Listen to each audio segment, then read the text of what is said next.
Assalamualaikum, balik lagi di rekap alur cerita film bareng Mamang di sini.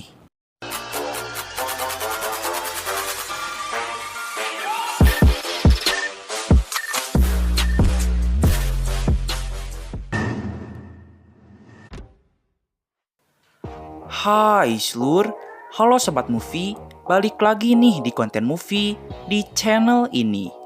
Setelah menyelesaikan trilogi film Danur, maka kali ini kita akan rekap alur cerita film Asih. So, apakah kalian mau tahu lebih lanjut tentang Mbak Asih? Sebelum itu, alangkah lebih baiknya kalau kalian sediain cemilan dulu biar makin enjoy nontonnya. Nah, sip, kalau udah, hayu, luncur.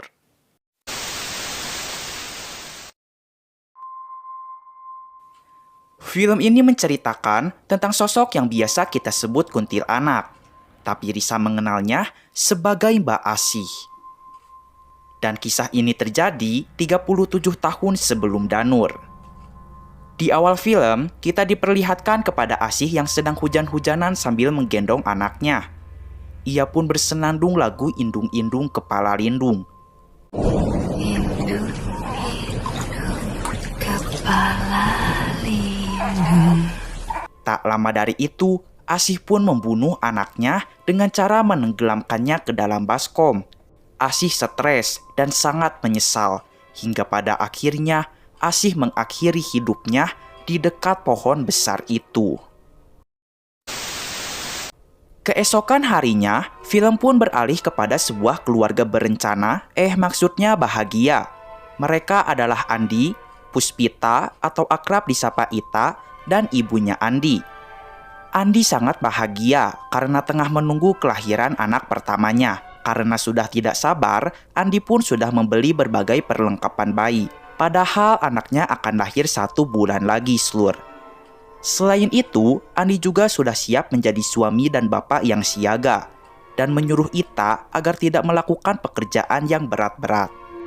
Pada malam harinya, terlihat mereka sedang akan makan malam. Andi pun izin kepada Ita karena malam ini ia akan ikut ronda. Sebelum tidur, Ita selalu menyoret tanggal dan selalu menantikan datangnya hari kelahiran anaknya. Ketika akan tidur, Ita mendengarkan suara pintu terbuka dengan sendirinya. Ia segera keluar rumah, tapi ia tidak melihat siapapun.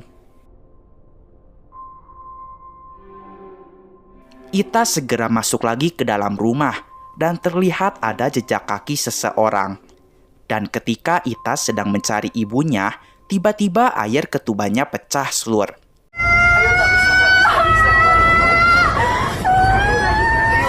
Pada malam itu juga Ita melahirkan. Anaknya Ita lahir 1 bulan lebih awal. Anaknya perempuan dan diberi nama Amelia. Keesokan harinya, Andi segera pergi bekerja dan ibu akan membawa Amelia untuk berjemur di bawah sinar matahari. Siang harinya, sekitar pukul 12 siang, Ita baru saja selesai mencuci baju. Ita sangat terkejut karena ibu sedang tidur di teras rumah dan Amelia masih dibiarkan di bawah sinar matahari. Ibu rasa jika tadi ia sudah memindahkan Amelia dan ia ingat jika sebelum ketiduran, Amelia sudah berada di sampingnya. Ita pun memaklumi, mungkin ibu lupa karena ibunya sudah pikun. Tak lama dari itu, datanglah Bu Sekar yang merupakan ibu bidan yang kemarin malam membantu persalinannya Ita. Bu Sekar memberikan boneka anaknya kepada Amelia karena anaknya sudah terlalu besar jika masih bermain boneka. Bu Sekar pun cerita panjang lebar, jika kemarin ia baru saja membantu orang lahiran di desa sebelah. Dan tanpa sengaja ia mendengarkan berita jika ada perempuan yang mati karena bunuh diri. Sebelumnya perempuan itu membunuh anaknya juga. Dan tiba-tiba perempuan itu menghilang secara misterius, Lur. Bu Sekar menyarankan agar Ita meletakkan gunting di bawah bantalnya agar tidak ada makhluk halus yang berani mendekat. Selain itu, Bu Sekar mengatakan jika anak yang usianya belum genap 40 hari jangan disimpan di dekat jendela. Karena takutnya ada yang ngintip. Dan juga jangan sering-sering dibawa keluar rumah, apalagi kalau udah waktu maghrib. Bu Sekar bertanya, apakah Ita pernah mendengarkan suara kentungan tiang listrik di malam hari?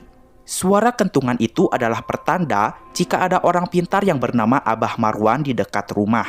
Abah Marwan juga tahu sekarang perempuan itu ada di mana. Dan jika tiang listrik diketuk 1 kali lebih dari angka jam pada saat itu, maka artinya ada hantu di sekitar rumah kita. Setelah Bu Sekar pulang, Ita segera menghampiri keranjang tidurnya Amelia. Dan ia melihat ada sisir yang terjatuh di hadapannya. Dan terlihat di cermin jika di hadapan Ita ada hantu asih. Sore harinya, Andi baru pulang kerja. Andi pun melihat jika ibunya sedang bermain dengan Amelia di luar rumah. Di sisi lain, Ita sedang bersedih karena ASINya tidak lancar.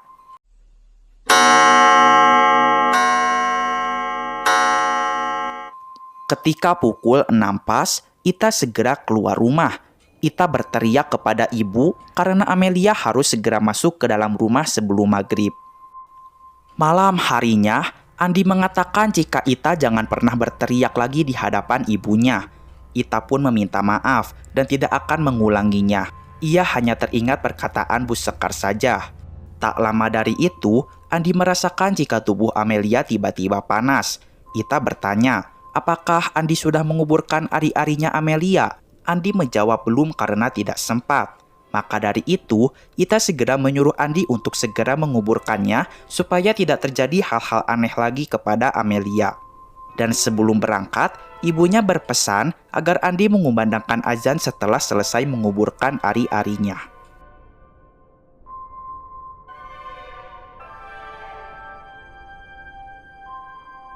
Ita meminta maaf kepada ibu karena tadi sore ia telah berteriak. Ibu mengucapkan tidak apa-apa dan ia pamit ke belakang untuk ambil air wudhu.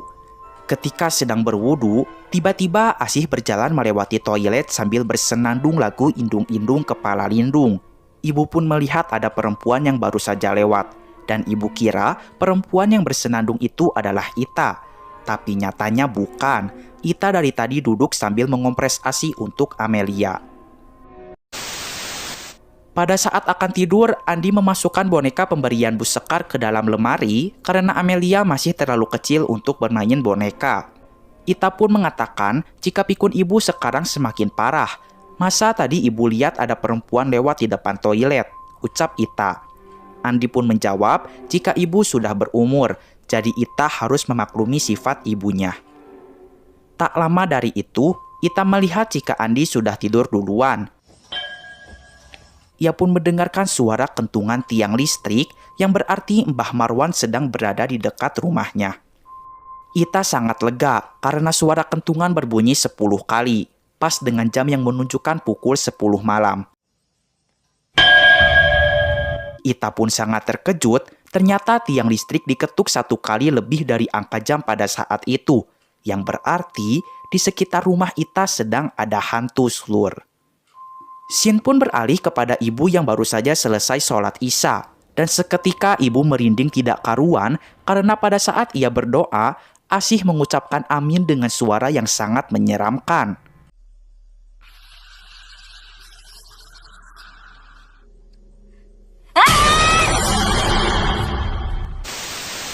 Ibu sangat terkejut dan segera berzikir. Tak lama dari itu, ibu mendengarkan senandung lagu Indung-Indung Kepala Lindung lagi.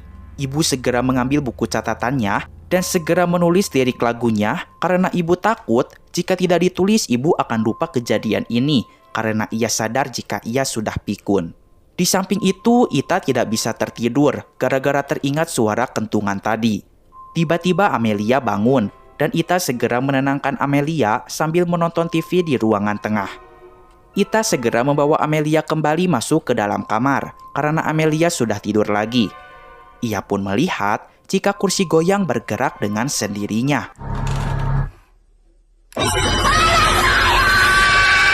Tiba-tiba Asih datang dan berteriak, "Kembalikan anak saya."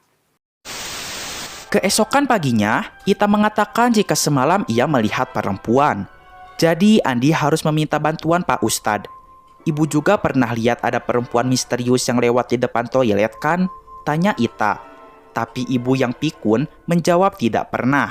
Maka dari itu Andi pun tidak percaya pada ucapan Ita dan menganggap jika Ita hanya berkhayal karena ketakutan. Setelah itu Andi pamit untuk bekerja. Siang harinya, ibu akan mencatat jadwalnya untuk minum obat. Dan ia pun melihat ada lirik lagu Indung-Indung Kepala Lindung di buku catatannya. Dan ia mulai ingat dengan teror hantu perempuan kemarin malam. Setelah Amelia tidur, Ita berniat akan tidur siang sebentar. Tak lama dari itu, ia pun dikejutkan dengan suara boneka mainan yang ada di dalam lemari.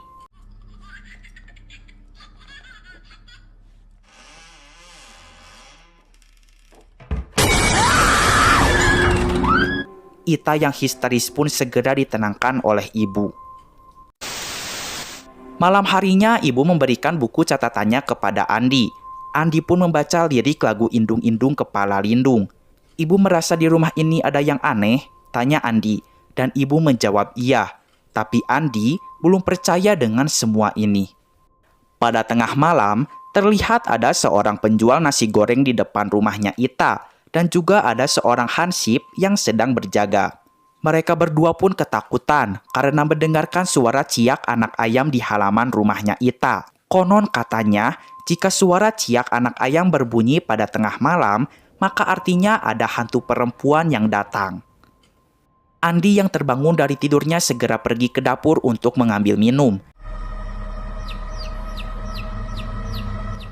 Ia pun mendengarkan suara ciak ayam di halaman rumahnya. Dan setelah dicek, ia melihat ada Asih yang sedang nyemil ari-ari slur. Andi sangat ketakutan dan ia mulai percaya dengan semua perkataan Ita dan ibunya. Keesokan harinya, ketika Ita sedang memandikan Amelia, tiba-tiba pintu terbanting dengan sangat kencang. Dan tiba-tiba Amelia menghilang entah kemana. Andi sudah melaporkan kasus ini kepada Pak RT dan pihak kepolisian. Tapi Ita mengatakan jika Amelia itu bukan diculik oleh manusia, tapi diculik oleh hantu. Ita pun ingat jika Bu Sekar pernah mengatakan jika ada orang pintar yang tahu soal masalah ini. Orang itu bernama Abah Marwan. Dan Ita ingin jika Andi memanggil Abah Marwan di desa sebelah. Singkat cerita, Andi berhasil menemukan rumahnya Abah Marwan. Dan ternyata Abah Marwan adalah lelaki tua paruh baya yang sudah buta slur. Abah Marwan segera menerawang dan ia merasakan ada hantu perempuan di rumah ini. Namanya Kasih. Entah kapan nama Asih tersematkan pada perempuan malang itu. Mungkin pada saat Asih bekerja menjadi pengasuh di kota. Asih pulang ke kampung dalam keadaan hamil tua dan lelaki yang memperkaosnya tidak mau tanggung jawab. Asih pun tidak diakui oleh kedua orang tuanya dan ia juga diusir oleh para warga. Asih yang stres pun membunuh dirinya sendiri setelah membunuh anaknya. Asih pun sudah datang ke rumah ini sejak hari kelahirannya Amelia. Dan ternyata alasan Ita melahirkan 1 bulan lebih awal itu karena perut Ita dipegang oleh Asih.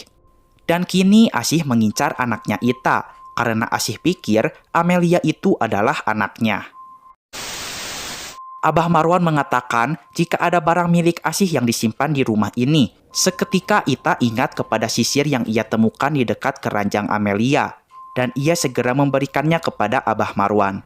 Abah Marwan segera melakukan ritual untuk membuka gerbang dialog dengan Asih agar mereka bisa berkomunikasi. Setelah itu, Abah Marwan segera mengajak Andi untuk mengikutinya. Ternyata mereka pergi ke pohon besar itu, dan Abah Marwan segera menyuruh Andi untuk mengumandangkan azan. Di samping itu, di rumah pun ibu dan Ita tidak berhenti berzikir agar Amelia bisa selamat tanpa kekurangan satu apapun. Setelah azan selesai dikumandangkan, Abah Marwan segera menyuruh Andi untuk pergi ke belakang pohon besar itu. Dan betapa bahagianya Andi karena Amelia sudah berhasil ditemukan. Tasbih yang dipegang Ita seketika terputus. Andi yang baru sampai ke rumah segera memberikan Amelia kepada Ita. Tapi ternyata Ita telah dirasuki hantu Asih. Ita pun melayang. Ita yang dirasuki hantu Asih terus-menerus berteriak, "Kembalikan anak saya." Abah Marwan mengatakan jika itu bukanlah anaknya. Anaknya sudah tenang di alam sana. Abah Marwan meminta agar Asih jangan mengganggu, karena keluarga ini tidak bersalah. Seketika kursi pun terjatuh, tapi Ita dan Amelia tiba-tiba menghilang. Ternyata Ita yang masih dirasuki hantu Asih sudah berada di halaman belakang dan hendak akan menenggelamkan Amelia. Untungnya Abah Marwan tidak terlambat. Abah Marwan segera mengatakan jika Asih harus bisa memaafkan dirinya sendiri dan memaafkan semua kesalahan di masa lalu, dan Asih jangan mengganggu keluarga tak bersalah ini lagi. Ia segera membacakan ayat-ayat suci Al-Quran, sehingga Asih pun keluar dari tubuhnya Ita.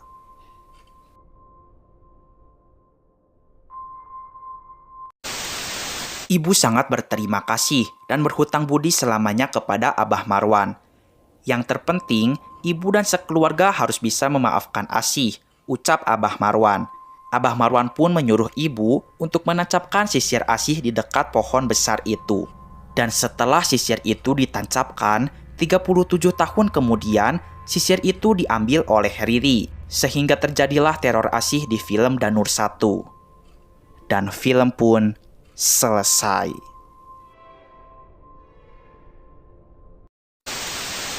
Nah, itu dia seluruh alur cerita dari film ini. Yuk nanti secepatnya kita lanjut ke Asih 2 ya. Oke lah, segitu dulu aja video kali ini. Mamang pamit dulu. Keep enjoy and see you.